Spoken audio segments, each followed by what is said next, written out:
బాలాజీతో ఈ వేలుమని వెళ్ళి భేటీ అయ్యాడంట డిఎంకే నేతతో. అంటే మళ్ళీ ఇక్కడ షణ్ముగం వేలుమని కూడా రెండు దారిలో ఏమన్నా వెళ్తున్నారా? అంటే వీళ్ళందరూ ఏంటంటే 60-40 గాళ్ళు, ఎవడు పవర్ లో ఉంటే వాడు ప్రతిపక్షం ఓడుతూ కాంప్రమైజ్ అవుతారు. అది ఆ మెయిన్ జయలలిత కరుణానిధి మధ్యన తగవు తప్పించి మిగతా ఎవడ అధికారంలో ఉన్నా సరే రెండో వాళ్ళకి పనులు జరుగుతుంటాయి. ఇదివరకు మనకి ఇక్కడ కాంగ్రెస్ తెలుగుదేశం టైపే, అక్కడ కూడా కథ నడుస్తూ ఉంటది. కాబట్టి సలహాలు తీసుకుంటుంటారు ఒకళ్ళకొకళ్ళకి.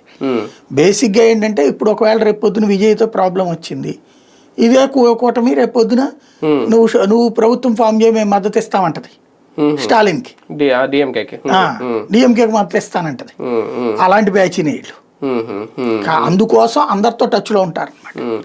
ఒక రకంగా పళనిస్వామి ఏమన్నా ఇప్పుడు ఒక మెట్టు తగ్గి 30 మందితో కూర్చొని మాట్లాడితే ఈ సంక్షోభం నుంచి బయటపడచ్చా? చేశాడు ఆల్రెడీ, అయిపోయింది. వస్తాను వీళ్ళు మొత్తం 37 మంది కలిసి వెళ్ళి పాండిచ్చేరిలో ఫామ్ హౌస్ లో కూర్చున్నారు.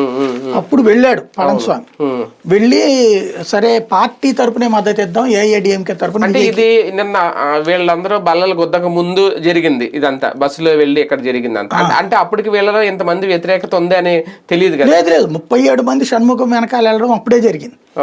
ఫస్ట్ లోనే వెళ్ళిపోయారు వాళ్ళంతా. కానీ అప్పుడు మద్దతు ఏం ప్రకటించలేనట్టుంది. అతను అప్పుడు మద్దతు ప్రకటించలేదు, ఇక్కడ ఈ గందరగోళంలో ఉన్నారు. అంటే పళనిస్వామి గొడ్డలు పెట్టిన